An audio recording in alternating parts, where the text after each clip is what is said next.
はい、皆さんこんにちは。FO Japan の Hello MITSUTA と。everyone, I'm Mitsuta from FOE Japan. 原発事故発生から So 10 years since the 311 incident in Fukushima. So in this session, we will be talking about 10 years, the ongoing Fukushima nuclear power plant disaster. はい。ですね、原発事故 So the nuclear power plant disaster has caused changes to lots of people's lives and made them evacuate or to go back, or then go back to Fukushima. They've been forced into these decisions. And what was behind their decisions that they made? We have Mr. HASEGAWA Kenichi, a former dairy farmer from Iitate Village, also a mother who has now returned to Fukushima after spending some time in evacuation, and someone, Miss SHISHIDO Chika, who has moved to Hokkaido after the disaster, and then MITSUTA from Friends of the Earth. We will be hearing these various perspectives. So I'll just give you a quick overview of the situation since the nuclear power plant disaster. What we have here is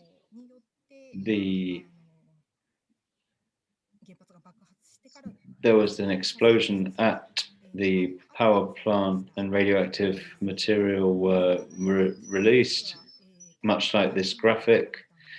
Most of that went out into the sea, but due to the wind direction, it was then actually blown over parts of eastern Japan. This green circle here is about 30 kilometers. The government's indicated evacuation zone. And the radioactive materials, irrespective of that, have been spread around, especially to the northwest. And then when there was rain and snow, these radioactive particles entered the ground and caused long-term contamination on the land. This is something you've probably all seen before. Here's a distribution of the contamination released by the Japanese Ministry of Education.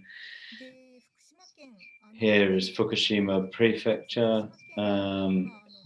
It's basically divided into three sections: Hamadori, Nakadori, and Aizu, from right to left.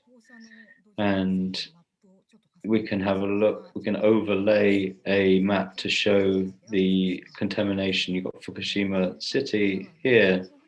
It's about 60 kilometers from the power plant. Mr. Hasegawa had his dairy farm just here in Iitate, about 30 to 50 kilometers from the power plant. And the government's designated evacuation zone was then about 20 to 30 kilometers, but from April it came to include Iitate, 20 millisieverts per year. So that area was increased to the area under evacuation orders. And in Japan, in terms of the criteria, 20 or 30 kilometers, there is a upper limit of 20 millisieverts per year. And as you will be aware, it's 1 millisievert a year under international criteria, but in Japan now there's 20 times that upper limit. And a lot of people are saying that's too high, isn't it? That we're getting 20 times the annual dose. And 5 years after the incident, we have the right to move. If you chose to relocate somewhere,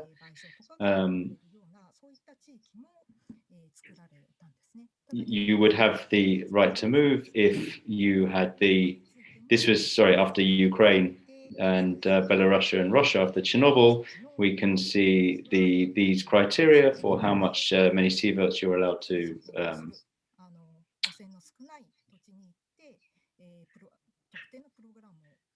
but you would then, people would have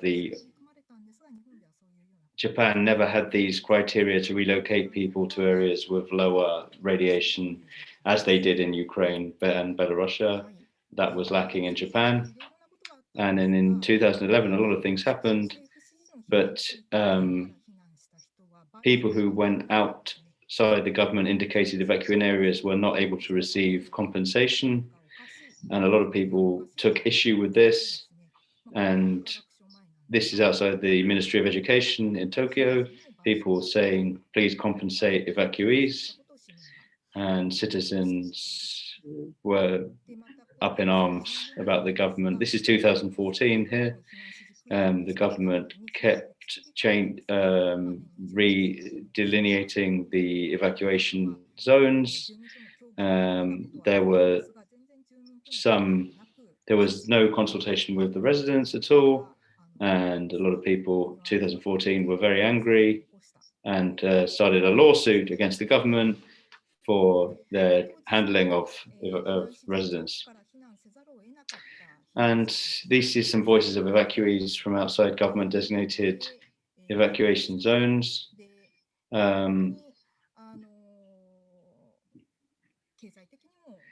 Economically, people were in serious trouble, and they were extremely worried and had to evacuate with no, there were people who couldn't evacuate as well. And now the evacuation designated area is subject to change. On the right-hand side, you can see the pink is the current evacuation area as of 2019. And in terms of the number of evacuees as well, according to Fukushima Prefecture, there's 35,703 people as of February this year. But we think there is a lot of missing from here. And within basically municipalities within the prefecture, according to their figures, there is a total of 67,000, more than 67,000 evacuees, which is almost double what the prefecture has announced. The government keeps changing the evacuation zone, and the government has also provided living residential to visitors, to evacuees. The yellow is showing the population before the earthquake, and this lime color is so the population, and then the green is the most recent resident population. So you can see how the population in each of these municipalities is going down. Some 28%, 47%. A lot of people didn't come back to live there after they had evacuated, and populations generally went down. So under these circumstances, people who went back, what kind of lives are they living? And Iitate, former dairy farmer, Mr. HASEGAWA Kenichi, who's now in the midst of launching a legal fight against the government, we're going to ask Mr. HASEGAWA to speak. He's got a bit of a sore throat today, so he's going to show a video of Mr. HASEGAWA, and then he will speak.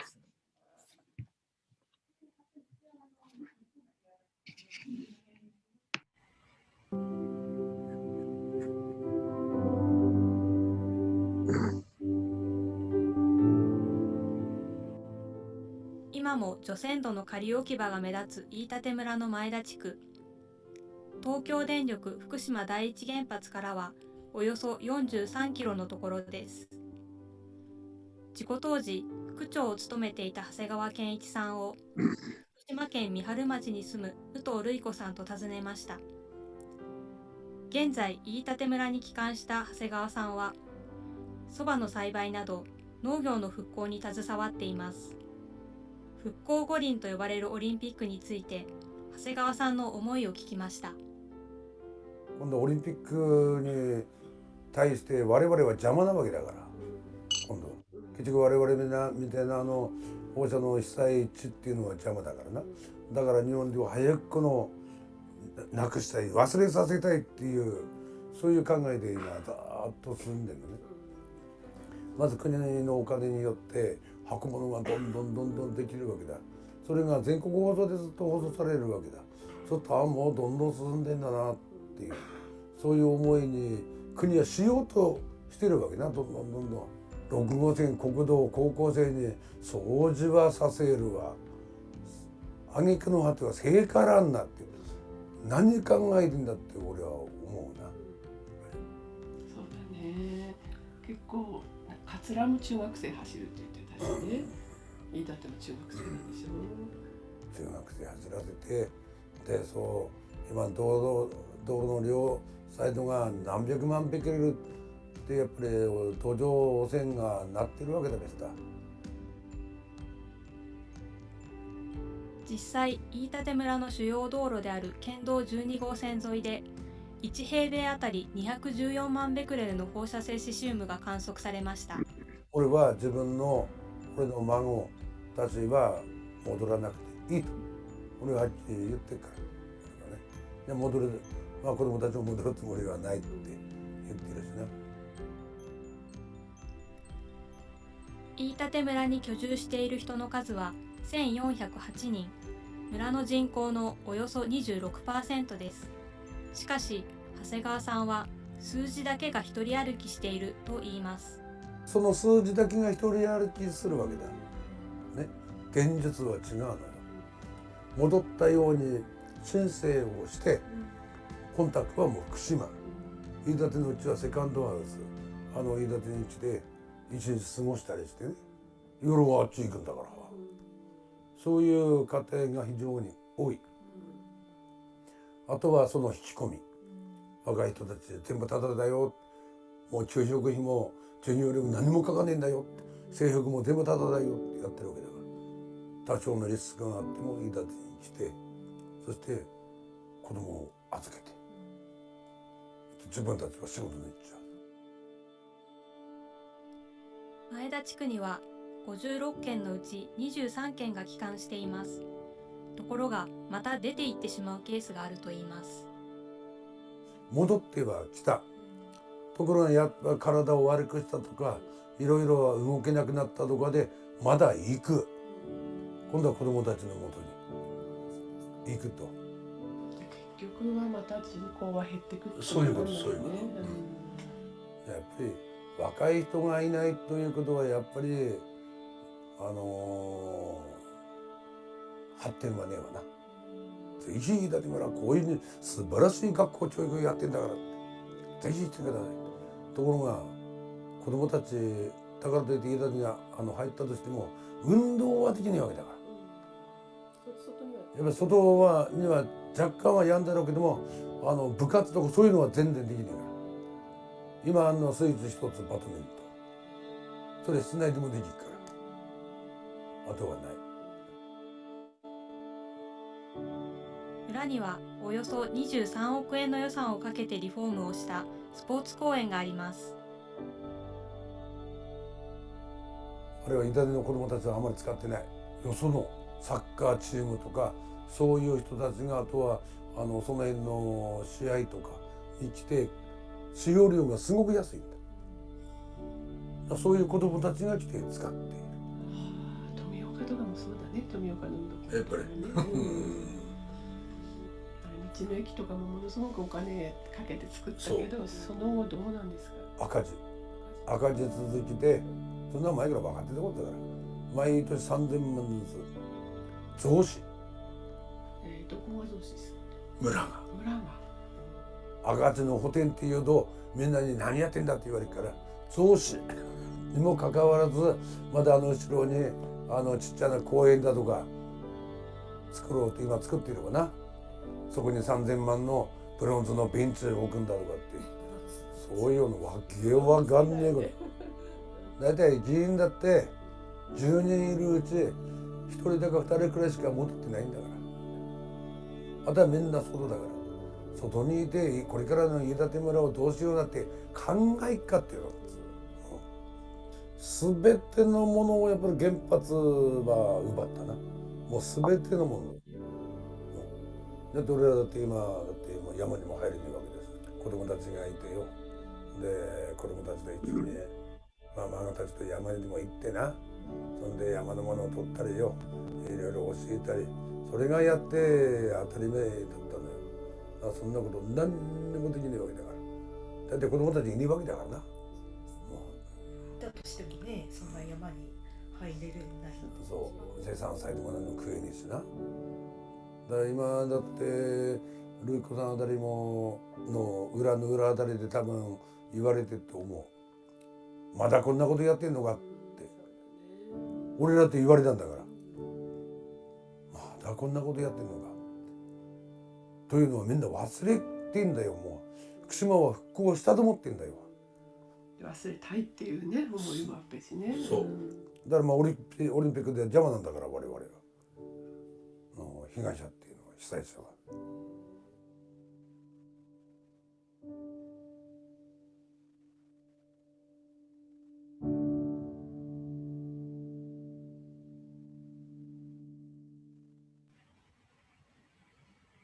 はい、ありがとうございました。 Thank you very much.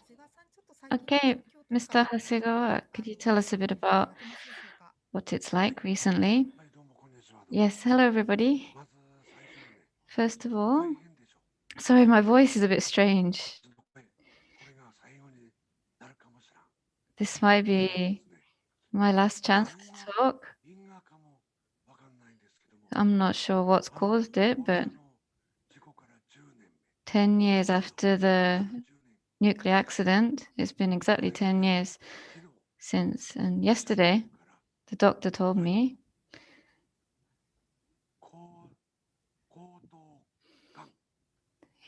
he said I have cancer, advanced cancer.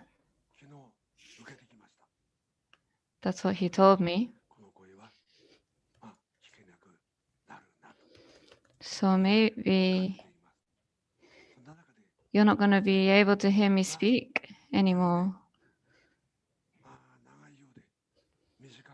So these 10 years, it's like they've been long, but they've been short at the same time. And I've been looking at the area around here in Iitate, and I keep telling myself it's not like Chernobyl, and I've started to grow buckwheat. But yesterday, when the doctor told me that I have cancer of the larynx, I still need to have more tests, so we don't know the details, but I have this cancer now. That's what's happened. I can't imagine what's going to happen in the future now. I really can't see the future anymore. But I've been managing up until now, so I mustn't give up. That's how I feel. But why? Why am I growing buckwheat, you might ask, for soba noodles? It's because when I went to Chernobyl, I saw huge areas of agricultural land that are now forests. And inside those forests, I saw there were houses that had fallen into disrepair. And I don't want Iitate to be like that. That's why I started growing buckwheat. And in the Maeda district, where I'm from, there's also large areas of agricultural land.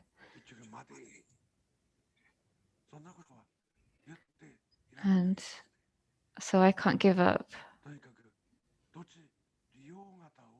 We need to use this land. I'm forced to use this land. So from 1 to 10, I chose crops that we could grow here, and looking at the different crops, what we ended up with was buckwheat. But the thing about growing buckwheat is, so 2 years ago I sold soba that we grew 2 years ago. I used to be able to sell it for about 7,000 to 8,000 yen per kilo for one bag of buckwheat. But 2 years ago, the soba that we grew 2 years ago, we were only able to sell that for 500 yen a bag. That's 500 yen instead of 7,000 yen. And this wasn't eaten by people. This was used as feed for chickens or pigs. That's what I was told. And then last year, we harvested the soba again. And this soba, we were able to sell it for 2,000 yen a bag. But that soba as well, that buckwheat, I don't know if people are eating it or if it's being used for animal feed again. So this is the situation. And at the same time, TEPCO, before the TEPCO accident, our crops, the price of our crops has dropped because of the nuclear power accident, and TEPCO is saying they're going to compensate us for this loss in value of our crops, but I haven't seen a single yen yet. And it seems like this promise they made is just being forgotten. That's the reality we are living with right now. Thank you, Mr. Hasegawa.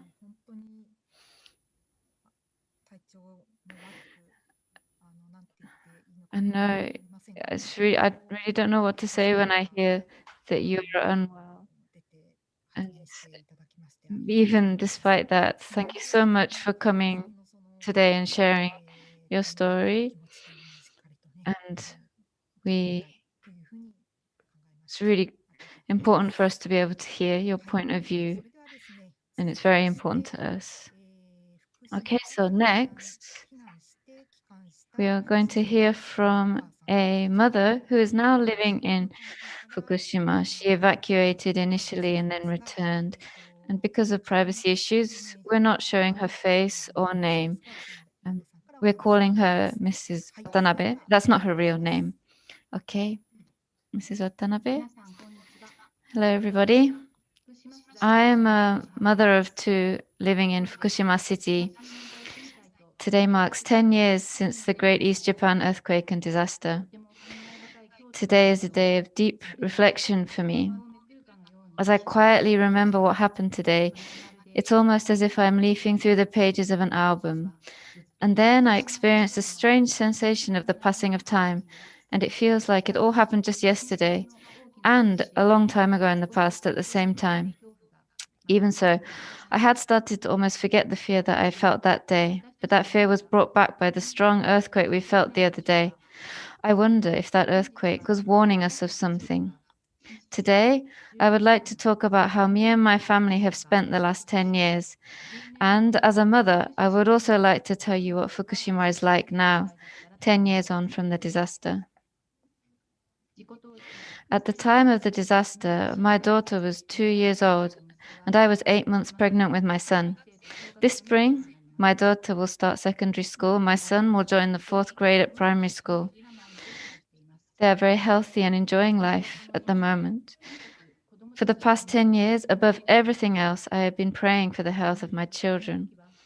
When the disaster happened, I wasn't even able to imagine what life would be like for us in 10 years. I was unable to paint any future for us. So for the moment, I'm just grateful for the here and now that we have. Thinking back to the earthquake of March 11th, even now, I can recall the unearthly shaking of the ground. When the earthquake hit, I thought something worse than anything I'd ever experienced might be about to happen, and I was right. Until then, I hadn't known anything about nuclear power plants or radiation, but from that day onwards, I learned more and more about the dangers, and eventually this led me to evacuate to Western Japan, with my infant daughter and newborn son, who had been born in July. I had no connection to the place that we evacuated to. I chose it simply because it was somewhere where we wouldn't have to worry about radiation. But the time we spent there turned out to be immensely harsh and trying. The temporary housing had many problems, and life there was the exact opposite of the life we had in our brand new house in Fukushima that we'd only just built in January. The stress from this changing environment and the health problems I experienced didn't resolve until after we left the temporary housing. Looking after 2 young children alone and with no help, and no one coming to visit us or check in on us, was very hard, and it pushed me to my limit both emotionally and physically. There were times when the evening sky would remind me of Fukushima, and I would hide from my children in the dark kitchen and cry. We'd been living a peaceful life, and the cruel fate that we'd been handed so suddenly left me feeling despair. After that, more evacuees moved into the temporary housing, and a community developed amongst parents with children of similar age. When we saw each other, we all talked about our worries and uncertainties. We were all just desperately trying to get on with living as evacuees, even though emotionally we were all close to breaking down. About 1 year after I evacuated with my children, the outlook for the Fukushima nuclear disaster remained unclear, and seeing how hard pushed I was, my husband quit his job in Fukushima, prepared to sell the house that he'd lived in alone for just 1 year, and came to join us in West Japan. However, my husband struggled with work in a region that he didn't know and changed jobs many times. In some jobs, the boss made jokes about Fukushima or teased my husband for having a Fukushima accent. There were many people who helped evacuees and were kind to us, but at the same time, there was bullying and discrimination, not just between children, but also in the adult world. Around this time, my children had gotten used to their new life and were attending school. And I had also managed to find some time and space for myself. But however, no much I tried, I couldn't get used to our life in West Japan. My husband's work prospects were not good, and we felt that both financially and emotionally we could only keep on living in evacuation for a certain period of time. And so in the spring, 5 years after the disaster, we decided, painful choice, to move back to Fukushima. And moving back to Fukushima meant that living with the worry of radiation, but 5 stressful years living away in a place that we had no connection to, going back to Fukushima enabled us to return to something resembling our normal life, and our stress slowly of evacuation faded, and we got a more stable life. And after returning to Fukushima, we have been trying to participate in sort of recreational programs during the holidays where we and the children can relax and spend time outdoors away from the worries of radiation and talk about our worries or how we are feeling. And these are chances for us to recuperate both mentally and physically. Friends of the Earth runs a project called the Poka Poka Project, which organizes trips a few times a year to areas within Fukushima that have lower levels of radiation. And this is the sort of thing that local authorities should really be doing. But in reality, it's civil societies organizations that are running them voluntarily. And I wish the government would learn to Chernobyl and run such projects as part of national policy, but they are not seeming to change. And now it's 10 years after the disaster, we are facing this hugely important challenge of how we're going to talk about and pass on information about this nuclear disaster as memories start to fade. And when I talk to my children, I talk to them in an age-appropriate way about the nuclear disaster, the dangers of radiation, and about Fukushima, although tailored to their age group. However, I don't know how much other families talk with their children about the issue. The Fukushima Board of Education stipulates that children must provide 2 hours of radiation education a year. However, as far as I know, such classes are hardly being taught.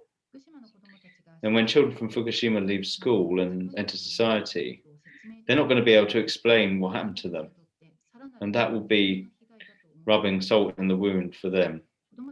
And it's terrible that we would have children have such an embarrassing situation in their future. And isn't it an important responsibility of us adults to teach them what happened and tell them what happened?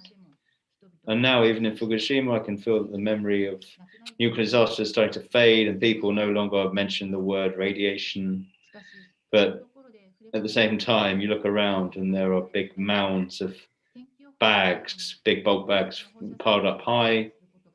And at the end of the weather forecast, there's the daily radiation level report, like on a daily basis. And as such, the nuclear disaster has become normalized, but it isn't normal. And I feel somewhere in our hearts, we're all carrying a deep scar left by the disaster. A lot of people have their own thoughts of radiation. I've had some complex emotions. Some people have a sense of crisis, sense of danger. There are other people who think, oh, it's okay now. They don't want to think about it anymore. They don't want to remember it. They want people to make a fuss about it. So I think they're complex feelings. And I think that the fact that people want to believe things like that is in itself a kind of harm caused by the nuclear disaster. And I think in Fukushima, we have all spent the last decade in torment and distress in our own way. Anyone wants to love their hometown or the town that they live in.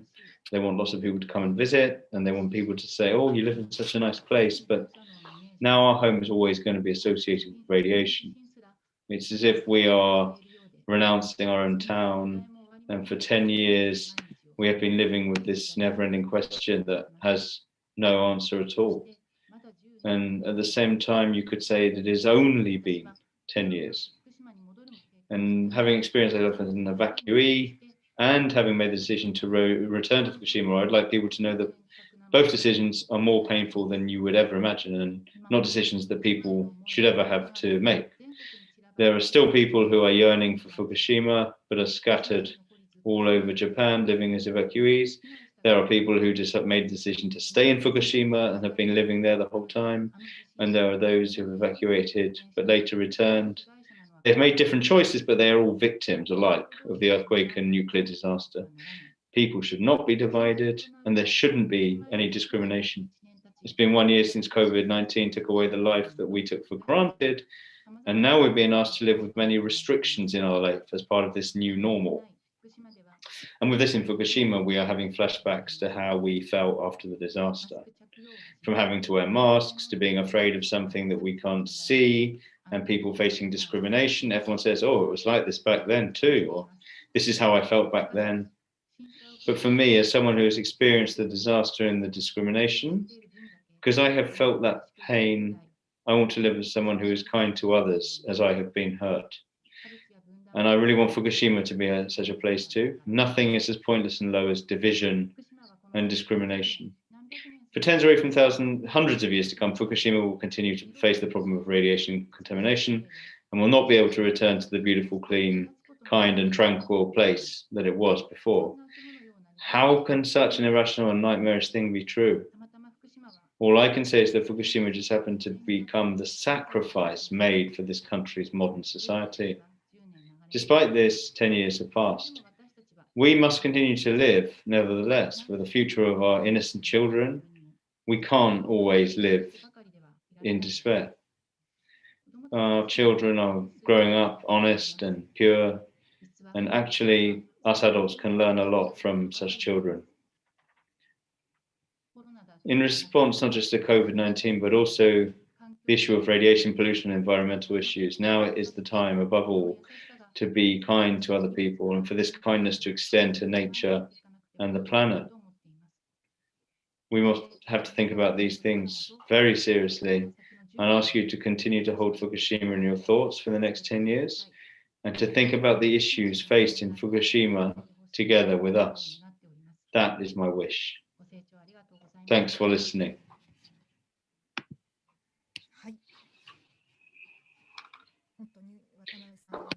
Watanabe-san, when she evacuated, it was such a terrible experience for her, and I think she's really been through the mill. So to hear from her is really important today. And next, someone from Fukushima who evacuated, but someone who decided to move to Hokkaido. Mrs. Chika Shido is our next speaker. Hello, everyone. I'm going to share my screen with you and talk. Just a minute, please.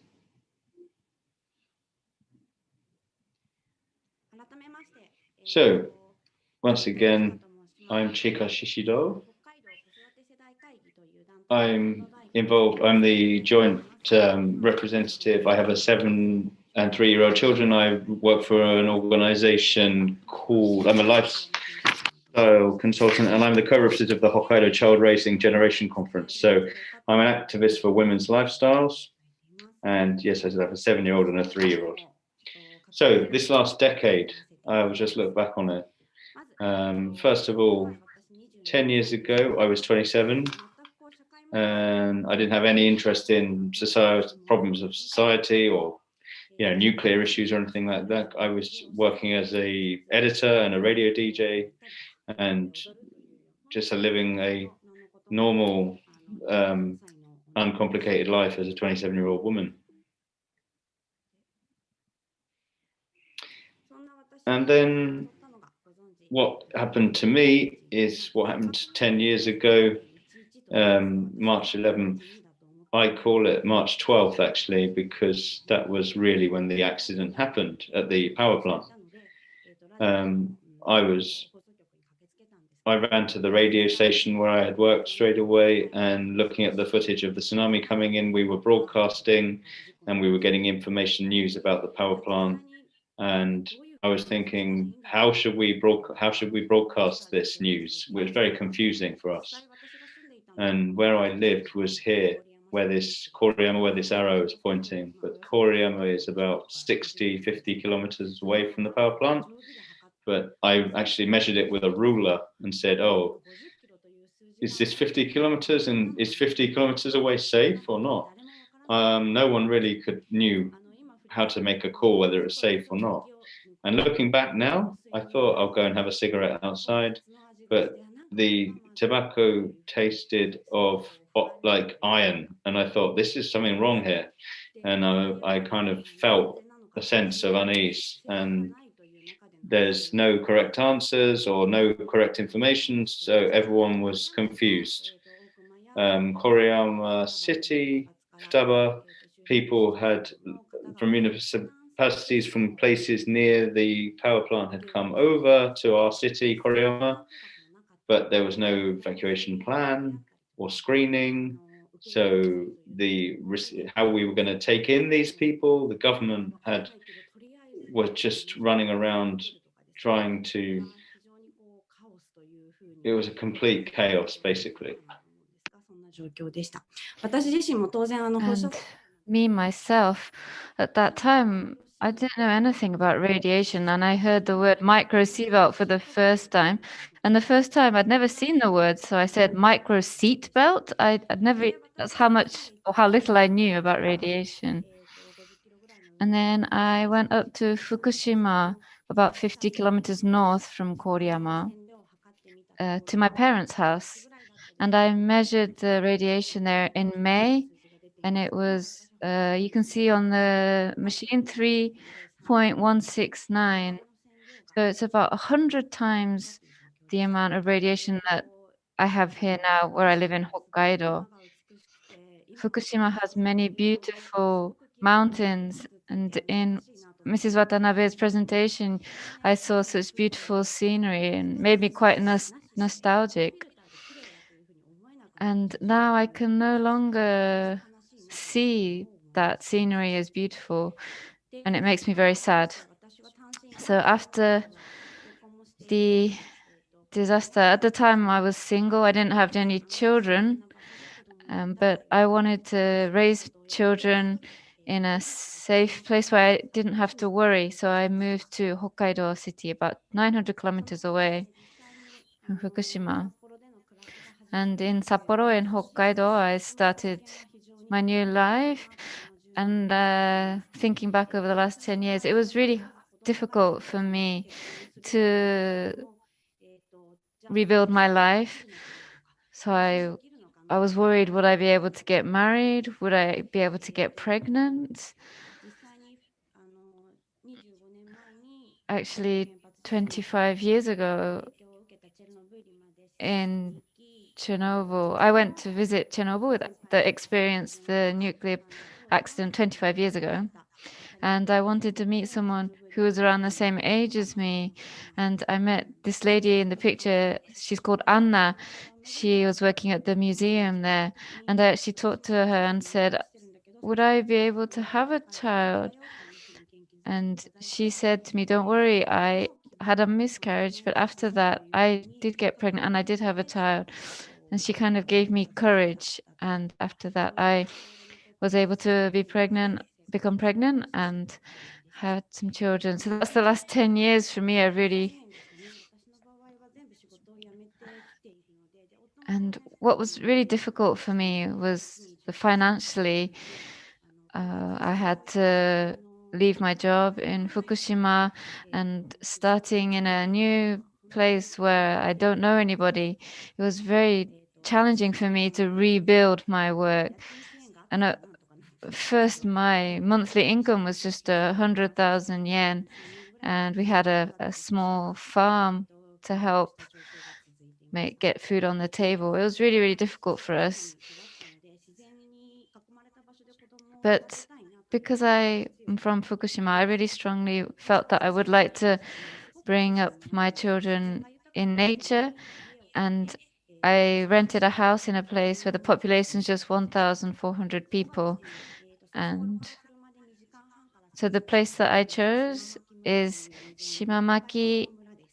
It's about 2 hours from Sapporo on the Japan Sea coast. As you can see in the pictures, it's a beautiful place where we can live an almost self-sustainable life, growing our own food. So now I have two bases in Sapporo and Shimamaki. And the reason why I wanted to have a lifestyle like this is because I wanted community and nature for my children.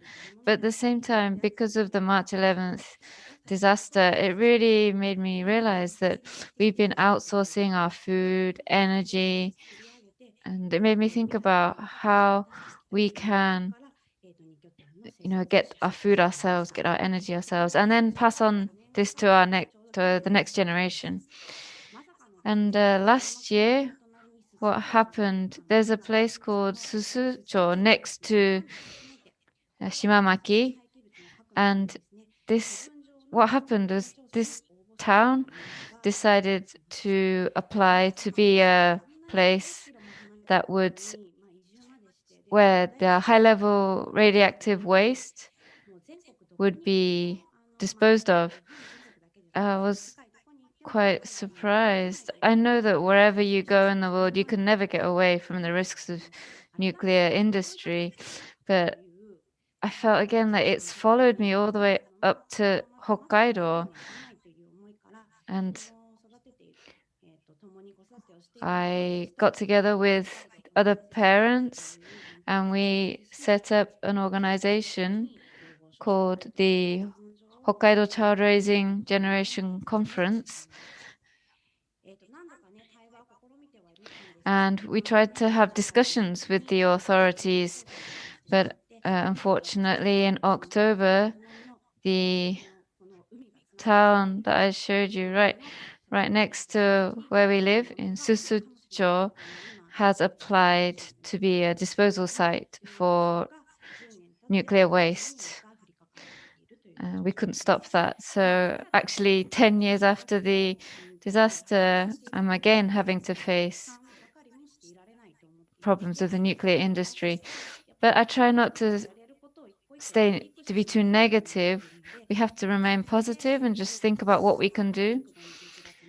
So in November last year, with my organization, we held a off-grid festival. And we didn't have any audience, obviously, but we had over 7,000 views and over 500,000 yen donations for this off-grid festival that we held. So we'd like to continue doing this kind of work. So I shared with you about the past 10 years just now, and I was thinking, what has changed for me over the past 10 years? I think my values have really changed. it's not about what's right and what's wrong. It's quite easy to see things in black and white like that. But if you're stuck in this kind of black and white structure, you can't go forward. So you have to make a third option, I think. So in the slogan of my organization, we have this idea of not having conflict but having discussion, not dividing but having harmony. And it's not about what's right and wrong, it's about choice and about making a sustainable future for our children. And I know when we're talking about March 11th, it's easy to become a bit kind of negative, but I don't want to get stuck in this negativity, and we need to think about a sustainable future. And for things to be sustainable, we have to make things positive. So that's what I'd like to focus on. So, but looking back 10 years ago, I was always thinking, why doesn't society do this? And I wanted society to change. But after 10 years, I've realized that society doesn't change that easily. So it's just up to me and what I do and my generation and what we achieve. So thank you very much for listening. Thank you. Thank you. I think you went through such a difficult experience, but you still have such a strong power for living and making these choices. And I think it's great. And we're really lucky to be able to hear from you today. So, yeah, after the nuclear disaster, the issue of like making a choice was actually very difficult. And we have to respect each other's choices, and we mustn't let ourselves be divided. I really felt that's important. And what should have happened was there should have been a proper legal framework to enable people to make these choices. Okay. I think it might be difficult for Mr. Hasegawa to speak now, but maybe he's not there. Okay, so Mrs. Watanabe, are you there? Do you have any kind of comments or anything following Mrs. Shishido's talk, or some things you heard from the other parents around you? And you mentioned that kind of overlaps with the coronavirus problem at the moment. What do you guys talk about with your other friends? So I heard Mrs. Shishido's talk, and I really felt encouraged, cheered up by her. Of course, the suffering goes on, but after that, I think, what are we going to move? How are we going to move on from here? How are we going to? We're still alive, so you know, I feel I share her thoughts about how we're going to move forward. Everything, you know, there's more to it than what I say, but a lot of people are going through the same sort of thing. They worry about the number plate of their cars. I think that's come up with coronavirus this time. Wherever you come from, there's this discrimination based on your number plate of your car. That's already happening. And so everyone is now encountering this sense of unease, and it's might be different to what you're asking, but there was a big earthquake the other day, and that brought back the trauma for a lot of us, for a lot of mothers. I think it reminded them they were really afraid, and something like 10 years ago is going to happen again. You start thinking. I think there were plenty of women, mothers, and people who felt that. Yes, the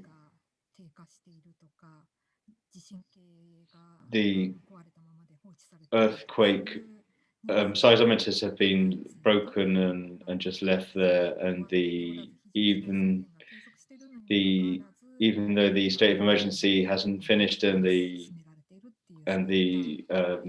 you know, I feel a lot of extreme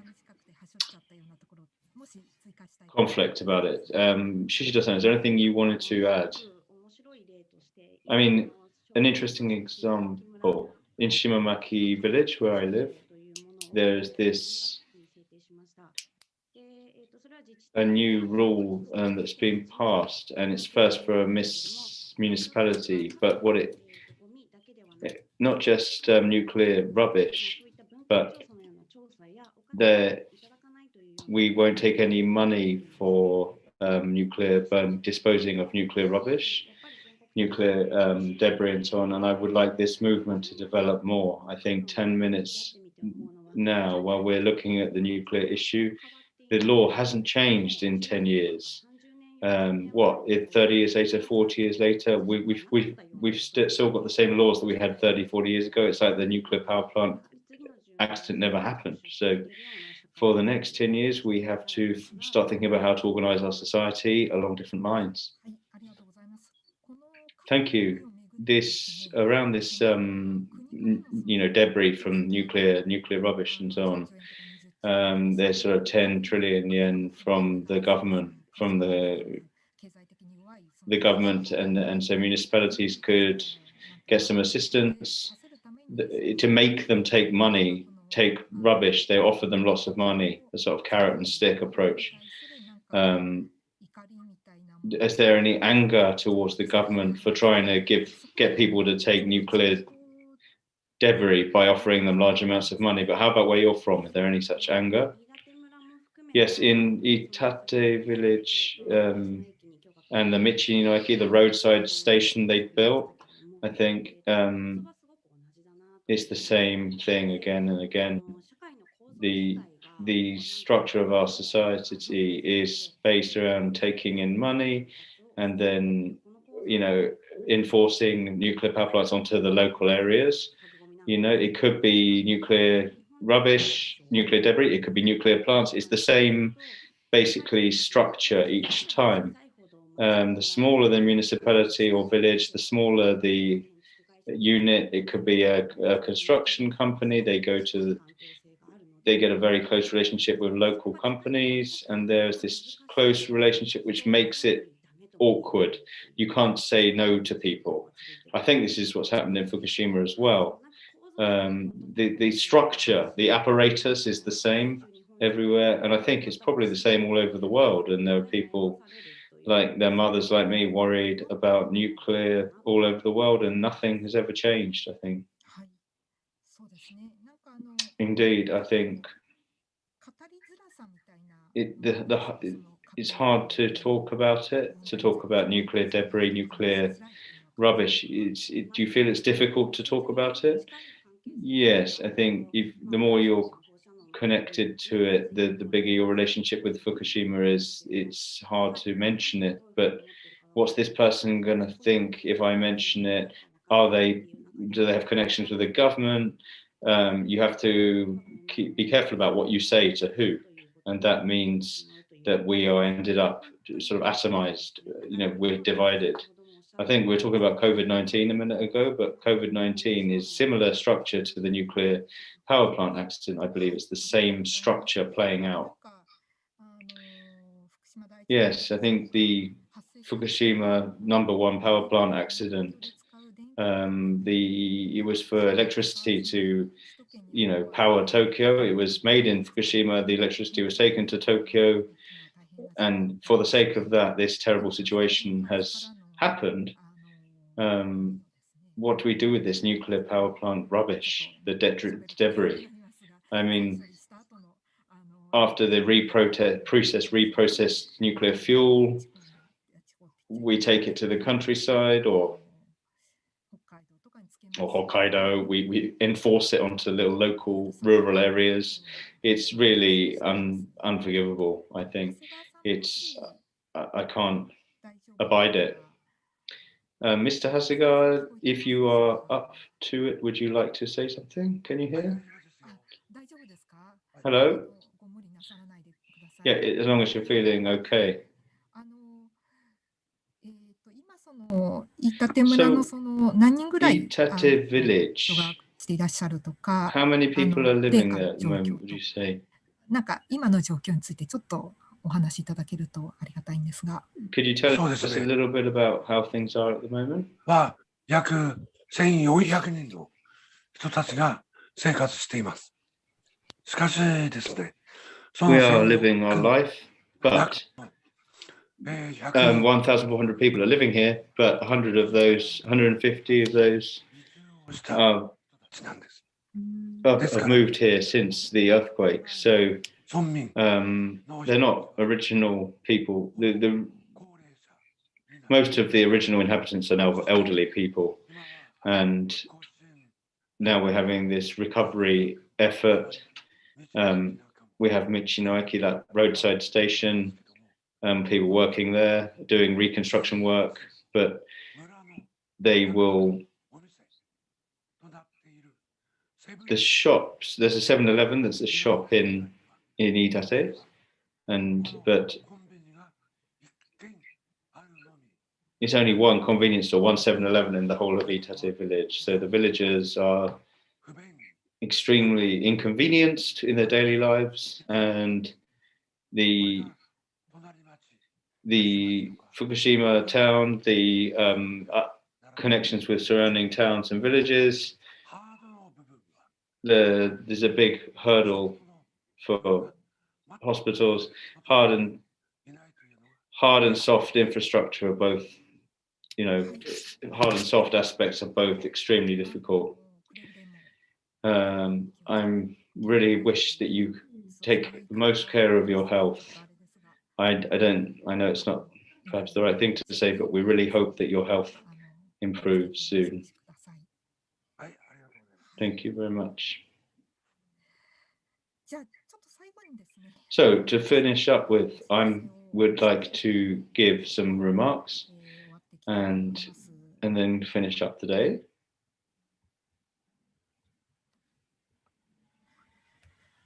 はい、すいません、ちょっとなんか容量が悪くて申し訳ありません。 Just bear with me.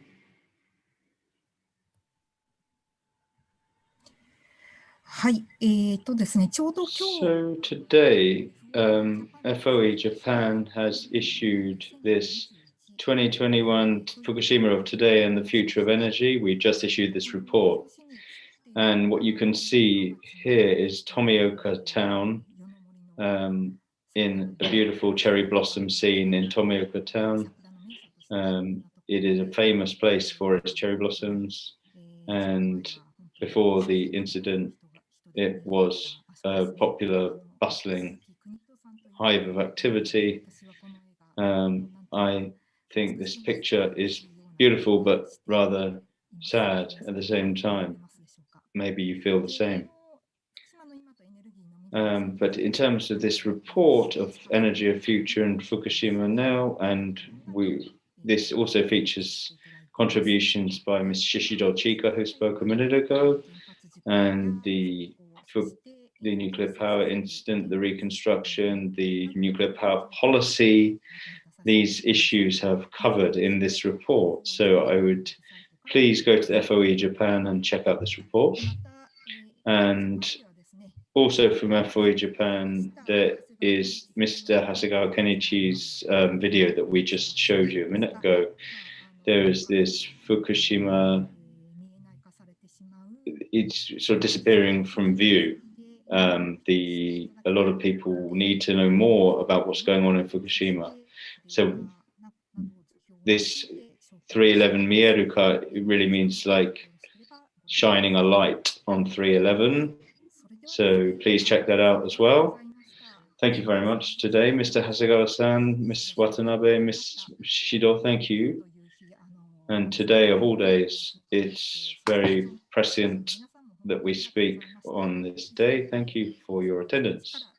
And the ongoing disaster after 311 will now be closing. Thank you.